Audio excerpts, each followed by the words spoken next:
wa bihi nasta'in wa ala umuri dunya waddin. Assalatu wassalamu ala asrofil anbiya'i wal mursalin wa ala alihi wa sahbihi ajmain, amma ba'd.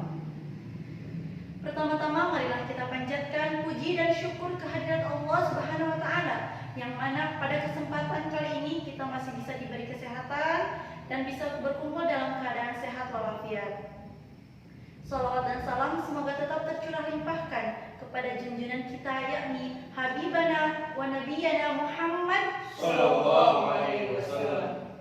Tak lupa kepada keluarganya, para sahabatnya, dan semoga sampai kepada kita selaku penganut ajarannya. Amin ya robbal alamin. Di sini kami dari kelompok 4 Prodi PAI semester 7 karyawan akan mempresentasikan tipe-tipe hasil belajar kognitif dengan mata kuliah pengembangan sistem evaluasi pengajaran PAI, dosen pengampu Ibu Firda Halawati MPD. Sebelum ke materi, saya di sini akan memperkenalkan diri terlebih dahulu. Saya Aang Maria sebagai pemateri kedua sekaligus moderator. Di samping saya ada Saya Sri Astriani sebagai pemateri pertama. yang paling ujung, Saya Yoga Muhammad Firmansyah sebagai pemateri ketiga.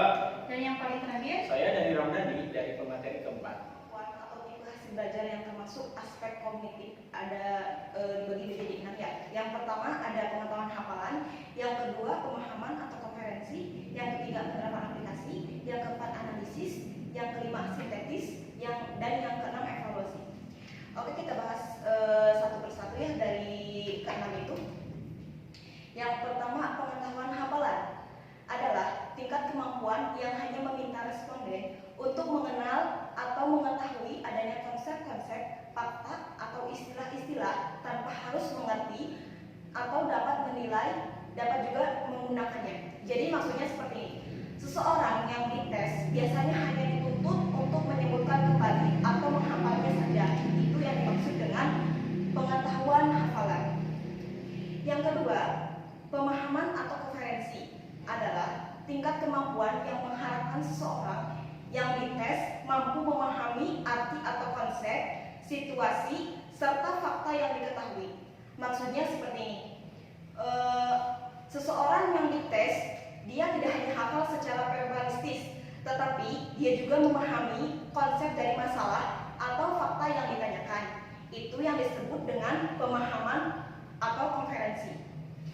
Yang ketiga atau yang selanjutnya, penerapan aplikasi.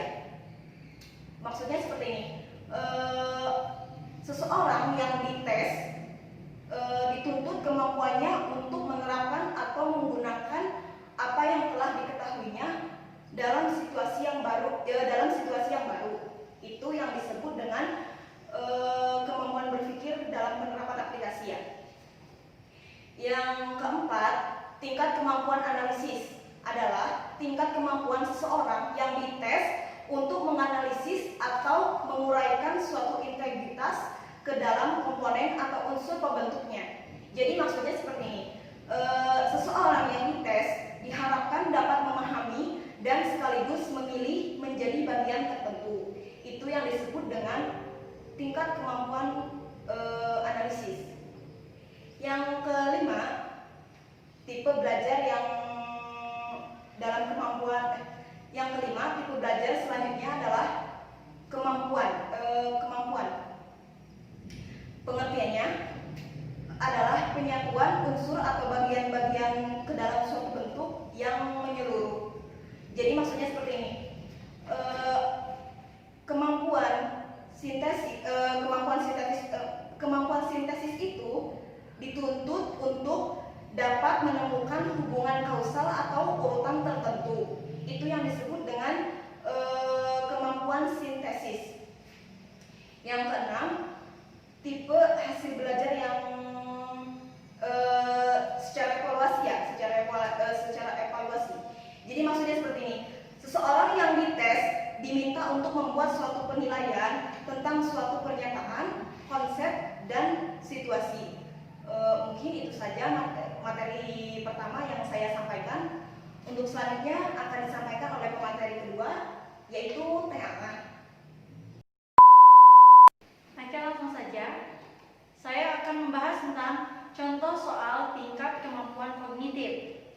Setelah diuraikan tipe hasil belajar menurut tingkatan kemampuan kognitif dalam hubungannya dengan bentuk dan tipe-tipe berikut, akan saya coba kemukakan contoh soal-soalnya. Contoh soal hanya diambil dari tes pilihan ganda, karena bentuk tes inilah yang umumnya dianggap sukar menyusunnya para guru dibanding dengan bentuk yang lain. Di samping itu, tes bentuk ini hanya digunakan dalam evaluasi belajar tahap akhir atau disebut dengan EBTA di setiap lembaga pendidikan. Sini poin pertama akan coba saya sampaikan tentang soal pengetahuan hafalan. Tadi sudah disampaikan oleh Tesri bahwa pengertiannya itu kemampuan yang hanya meminta respon. Jadi soal pengetahuan hafalan ini termasuk tingkatan yang paling rendah ya, seperti di tingkatan SD. Contoh soalnya yang pertama adalah kata Indonesia yang digunakan untuk nama tanah air ditemukan oleh seorang bernama A. Raffles, B. James Richardson Logan, C. Marco Polo, D. James Watt, E. John Locke. Jawabannya adalah, kalau kita memilih B, jawabannya James Richardson Logan. Oke. Yang kedua, contoh soal kedua. Tujuan negara Republik Indonesia yang sah terdapat dalam A. Pembukaan Undang-Undang 1945 alinea kedua, B. Pembukaan Undang-Undang 1945 alinea keempat, C. Undang-Undang 1945 pasal 2. Nah, kalau kita memilih jawabannya B, Pembukaan Undang-Undang 1945 alinea keempat. Selanjutnya, soal pemahaman atau komprehensi. Apa itu? Soal pemahaman atau komprehensi tidak hanya dihafal ya, seperti tadi pengetahuan hafalan, ini tidak hanya dihafal, tetapi memahami konsep dari masalah yang ditanyakan. Contoh soalnya, istilah polisemi dalam hubungannya dengan tata makna bahasa Indonesia berarti A. Dua kata yang mempunyai makna yang bertentangan, B. Satu kata yang sama bentuknya tetapi berbeda artinya bergantung pada konteksnya dalam kalimat, C. Dua kata atau lebih yang mempunyai arti yang sama atau hampir sama, D. Sebuah kata yang mempunyai lebih dari satu makna. Jawabannya ketika kita memilih D, sebuah kata yang mempunyai lebih dari satu makna. 2. Lubuk akal lautan ilmu berarti A. Banyak akal dan bijaksana, B. Sangat luas dan banyak pengetahuan, C. Arif dan banyak akal, D. Pandai lagi bijaksana. Jadi lubuk akal lautan ilmu itu maksudnya apa ya? Itu arti bahasa, peribahasa. Jawabannya adalah B. Sangat luas dan banyak pengetahuan. Poin selanjutnya, saya akan coba menyampaikan tentang soal penerapan atau aplikasi. Apa itu soal penerapan atau aplikasi? Yaitu kemampuan menggunakan prinsip atau aturan atau metode yang telah diketahui dalam situasi yang baru. Contoh soalnya, yang pertama, seseorang sebagai makhluk individu dan makhluk sosial dituntut oleh rasa kemanusiaannya untuk A. Menghormati dan menghargai orang lain, B. Mencari nafkah, C. Mentaati undang-undang, D. Menduduki jabatan penting, E. Menjaga kesehatan. Jawabannya adalah A. Menghormati dan menghargai orang lain.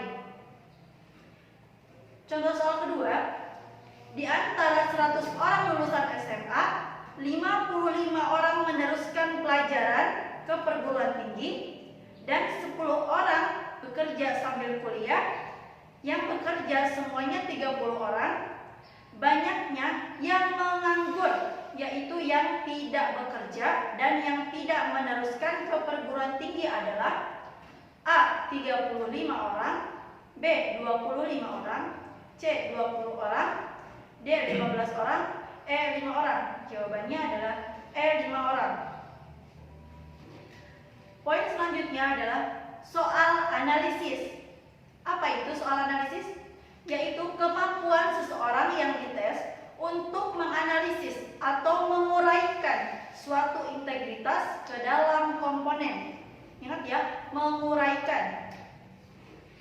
Di sini ada A. Jika 1, 2, dan 3 betul. B. Jika 1 dan 3 betul. C. Jika 2 dan 4 betul. D. Jika semuanya betul. Nah, dari poin-poin ini nanti akan diuraikan di dalam soal. Contoh soalnya termasuk 4 pokok pikiran pembukaan Undang-Undang 1945 adalah: 1. Bentuk pemerintahan negara republik. 2. Negara berdasar atas ketuhanan yang Maha Esa menurut dasar dan kemanusiaan yang adil dan beradab. 3. Kedaulatan negara di tangan MPR. 4. Negara yang berkedaulatan rakyat berdasarkan atas kerakyatan dan permusyawaratan perwakilan. Jika jawaban yang kita pilih itu C, 2 dan 4 betul, maka jawabannya 2. Negara berdasar atas ketuhanan yang Maha Esa menurut dasar kemanusiaan yang adil dan beradab. Dan jawaban yang 4-nya, negara yang berkedaulatan rakyat berdasarkan atas kerakyatan dan permusyawaratan perwakilan. Jawabannya adalah C, 2 dan 4 betul. Sekian yang bisa saya sampaikan. Selanjutnya akan disampaikan oleh pemateri yang ketiga, Ayoga. Padanya saya persilahkan. Oke, langsung saja untuk materi berikutnya adalah yang kelima, itu soal sintesis. Tadi di awal sudah dijelaskan oleh Teh Sri, yakni soal sintesis itu apa. Di sini soal tipe hasil belajar yang kelima itu kemampuan sintesis. Maksudnya ini adalah penyatuan unsur-unsur atau bagian-bagian ke dalam suatu bentuk yang menyeluruh. Dengan kemampuan sintesis, seseorang dituntut untuk dapat menemukan hubungan kausal atau urutan tertentu, atau menemukan abstraksinya yang berupa integritas. Tanpa kemampuan sintesis yang tinggi, seseorang akan hanya melihat unit-unit atau bagian-bagian secara terpisah tanpa arti. Berpikir sintesis merupakan salah satu terminal untuk menjadikan orang lebih kreatif, dan berpikir kreatif ini merupakan salah satu hasil yang dicapai dalam pendidikan. Saya di sini akan membacakan soal dari sintesis tersebut. Yang pertama, pada suatu kecelakaan lalu lintas, seorang pemuda mengalami pendarahan yang segera memerlukan pertolongan dan penambahan darah. Dari pemeriksaan dokter, ternyata golongan darah pemuda tersebut adalah golongan darah AB. Untuk keperluan tersebut harus dicarikan donor darah dengan golongan darah apa? A. Harus golongan darah AB saja. B. Semua golongan darah bisa, karena golongan AB adalah universal. Dan yang C, semua yang tersebut di atas salah. Nah, ini jawabannya saya rasa ini ada di poin B, karena golongan darah AB ini adalah golongan darah yang sifatnya universal. Itu yang pertama. Untuk contoh sintesis yang kedua, pemugaran rumah-rumah penduduk, rehabilitasi selokan, dan pembuatan MCK merupakan proyek peningkatan kesehatan penduduk desa. Kegiatan ini merupakan praktik nyata dari apa? A. Higiene. B. Sanitasi. C. Ekologi. D. Patologi. Dan E. Fisiologi. Nah, untuk jawaban nomor 2 ini, soal sintesis yang nomor 2 ini, saya jawab sanitasi. Karena sanitasi itu adalah seperti proses tentang kebersihan seperti itulah, menghindarkan orang-orang atau lingkungan itu dari hal-hal yang kurang bersih, seperti itu mungkin. Nah, itu untuk contoh soal sintesis. Selanjutnya soal kemampuan evaluasi. Tadi pun sudah dibahas oleh Teh Sri ya di awal. Nah, saya akan bacakan sedikit dulu ya biar tidak Tipe hasil belajar kognitif yang terakhir itu tadi apa? Evaluasi ya. Dengan kemampuan evaluasi ini, testi diminta untuk membuat suatu penilaian tentang suatu pernyataan, konsep, situasi, dan sebagainya. Berdasarkan suatu kriteria tertentu, kegiatan penilaian dapat dilihat dari segi tujuannya, gagasannya, cara bekerjanya, cara pemecahannya, metodenya, materinya, ataupun yang lainnya. Di dalam tes esai standar atau kriteria tersebut telah tergambar dalam cara mengajukan soal seperti menurut pendapat saudara atau menurut teori anu. Nah, untuk mempermudah mengetahui tingkat kemampuan evaluasi seseorang, soal tes yang dibuat hendaknya menyebutkan kriterianya secara eksplisit. Nah, di sini contohnya yang pertama, puisi pertama hasil karya Khairil Anwar yang sangat egoistis ialah A. Surga, B. Kerawang Bekasi, C. Nisan, dan D. Aku. Nah, setelah dilihat, puisi yang pertama yang diciptakan oleh Khairil Anwar ini adalah yang berjudul Nisan, karena di dalamnya dimuat atau isinya itu tentang ya egoistis seperti itulah. Nanti bisa dilihat sendiri untuk puisinya. Oke, selanjutnya untuk poin berikutnya adalah beberapa model tes pilihan ganda atau multiple choice. Dari contoh-contoh soal tersebut, ternyata bahwa dengan beberapa model tes pilihan ganda, kita dapat membuat soal-soal yang dapat dipergunakan untuk mengukur berbagai tingkat kemampuan kognitif.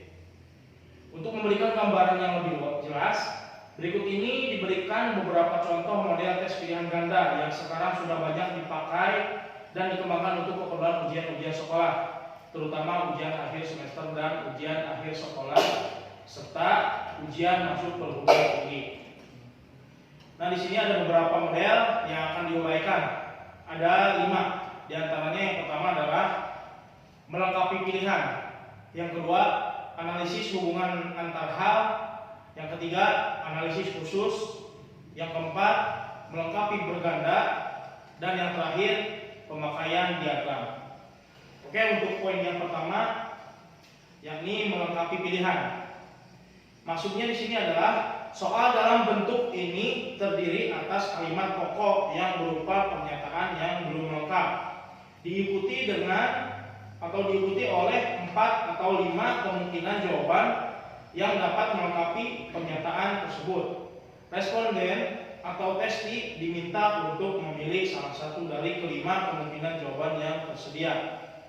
Dalam bentuk ini hanya ada satu jawaban yang benar, yang disebutkan pula pada petunjuk soal. Contoh, petunjuknya seperti ini.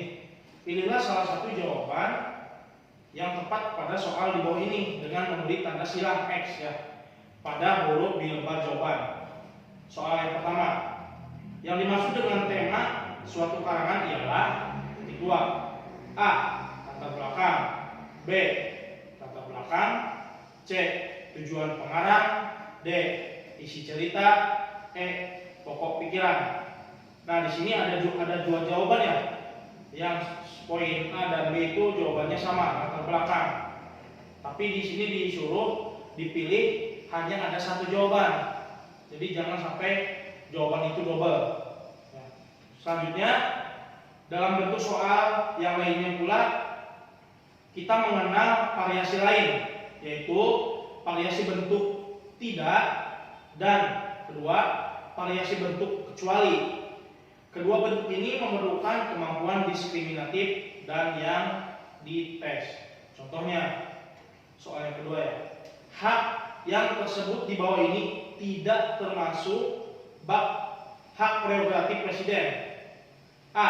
Interpelasi, B. Gerasi, C. Amnesti. Oh, ini B lagi ya. B. Abolisi, E. Rehabilitasi. Nah, mungkin nanti tinggal dipilih jawabannya. Apakah A sampai E ini ada jawaban yang tidak termasuk hak prerogatif dari presiden itu apa? Nah, mungkin itu. Dan soal yang terakhir, Soal yang ketiga, bahan-bahan berikut dapat menimbulkan pencemaran lingkungan hidup kecuali titik 2. A. Insektisida, B. Pestisida, C. Buangan minyak bumi, D. Busa deterjen, E. Pupuk hijau.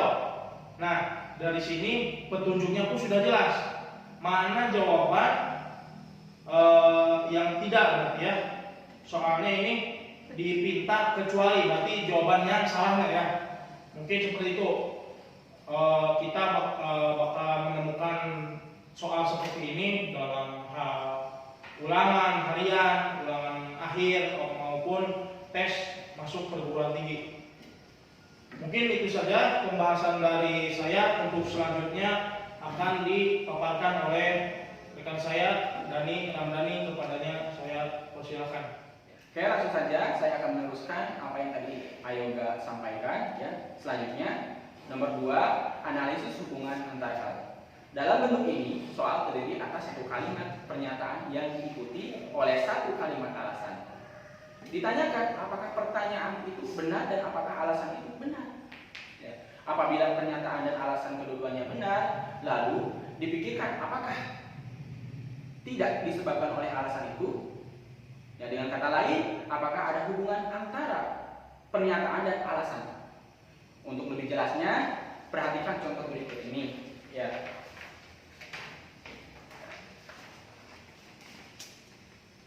Sebelum kita ke contoh, kita akan membahas dulu petunjuknya. Pada soal berikut terdapat kalimat-kalimat yang terdiri atas pernyataan yang diikuti alasan. Soal pilihan gandanya, A. Jika pernyataan dan alasan kedua-duanya benar dan alasan betul merupakan sebab dari pernyataan. Yang B. Jika pernyataan dan alasan kedua-duanya benar tapi alasan bukan merupakan sebab dari pernyataan. Yang C. Jika pernyataan benar tetapi alasan tidak merupakan jalan pikiran yang benar. Yang D. Jika pernyataan salah tetapi alasan benar. Dan yang E, jika baik pernyataan maupun alasan keduanya salah. Nah, di sini soalnya air susu ibu lebih baik daripada air susu sapi. Sebab air susu ibu lebih banyak mengandung lemak daripada air susu sapi. Ya. Jadi, ketika kita cermati pilihan gandanya, ini yang tepat adalah A. Jika pernyataan dan alasan kedua-duanya benar dan alasan betul merupakan sebab dari pernyataan. Selanjutnya kita ke nomor 3, analisis kasus. Soal tes bentuk ini merupakan simulasi keadaan nyata. Jadi seolah-olah yang diuji diharapkan kepada keadaan sebenarnya. Kasus yang diberikan biasanya merupakan cerita ataupun uraian tentang kejadian, situasi, proses, dan hasil percobaan ataupun penelitian yang ada hubungannya dengan bidang studi ataupun mata pelajaran yang akan diujikan. Ya. Dari satu kasus dapat dibuat lebih dari satu pertanyaan ataupun soal. Tetapi dapat pula tiap pertanyaan itu soal didahului oleh satu kasus. Semisal, saya akan memberikan contohnya, namun sebelum ke contoh kita lihat petunjuknya. Ya. Untuk soal-soal berikut ini disediakan satu teks yang harus dipahami secara cermat. Kemudian menyusul soal-soal yang memasalahkan hal-hal yang berhubungan dengan isi teks. Ya, pilihan satu jawaban yang paling tepat pada soal-soal yang mengiringi teks berikut. Soalnya seperti berikut. Pada suatu waktu di suatu daerah banyak terdapat awan, udara panas, dan kilat serta halilintar silih berganti. Yang menyebabkan udara menjadi panas ialah yang A, matahari tidak kelihatan. Yang B, kilat dan halilintar. Yang C, hujan akan turun. Dan yang D, penguapan tertahan. Sudah jelas ketika kita mencermati soal berikut ini pasti jawabannya adalah D. Terjadi penguapan tertahan. Ya. Selanjutnya kita langsung ke nomor 4. Melengkapi berganda disebut juga asosiasi pilihan ganda.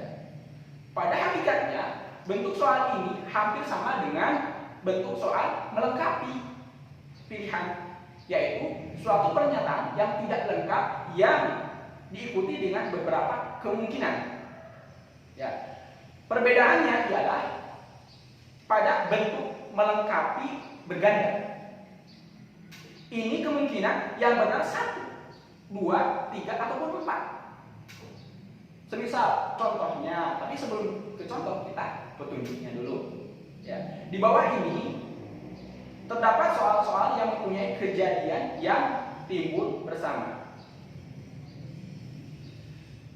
Soal pilihan gandanya, yang A, jika 1, 2, dan 3 benar. Yang B, jika 1 dan 2 benar. Dan C, jika 2 dan 4 benar. D, jika hanya 4 yang benar. Dan E, jika semuanya benar. Contoh soalnya seperti ini. Penderita penyakit gondok endemik disebabkan oleh yang pertama, radang kelenjar gondok. Yang kedua, kekurangan vitamin B. Yang ketiga, virus yang menyerang kerongkongan. Dan yang keempat, kekurangan yodium pada gizinya. Nah, jelas ketika seseorang itu menderita penyakit gondok ataupun gondok endemik karena disebabkan kekurangan yodium pada gizinya yang mengakibatkan si gondok itu timbul, ya. Dan yang selanjutnya nomor 5, analisis diagram ataupun spesifik, ya. Soal bentuk ini mempermasalahkan gambar, diagram, grafik dan sejenisnya. Yang ditanyakan adalah kelainan, keadaan ataupun gejala yang terungkap di dalamnya. Permasalahannya diajukan dengan satu gambar, diagram ataupun grafik yang bersangkutan. Di sini ada bentuk soalnya sama dengan bentuk melengkapi pilihan 5 pilihan, melengkapi 5 pilihan. Ya. Contohnya langsung saja nanti akan dilayangkan di. Oke, untuk contohnya di antara gambar-gambar di atas, struktur yang menunjukkan adanya homologi A adalah antara A, B, dan C. B adalah antara A dan B. C adalah antara A dan C. Dan D adalah antara B dan C. Ya. Jawabannya adalah A. Adalah antara A, B, dan C. Kenapa? Karena struktur homologi anatomi sayap kelelawar yang memiliki kesamaan dengan sayap burung menjadi bukti evolusi konvergen pada hewan terbang di kelas berbeda. Oh my god! Wow! Oke, demikianlah uraian dan contoh beberapa model tes pilihan ganda. Mudah-mudahan hal ini berguna bagi para kita selaku mahasiswa dan dalam mengerjakan tugas latihan membuat soal tes. Oke, untuk selanjutnya saya serahkan kembali kepada moderator. Oke, mungkin itu pemaparan dari kelompok 4. Kurang dan lebihnya mohon maaf. Bila hidayah wa taufik. Wassalamualaikum warahmatullahi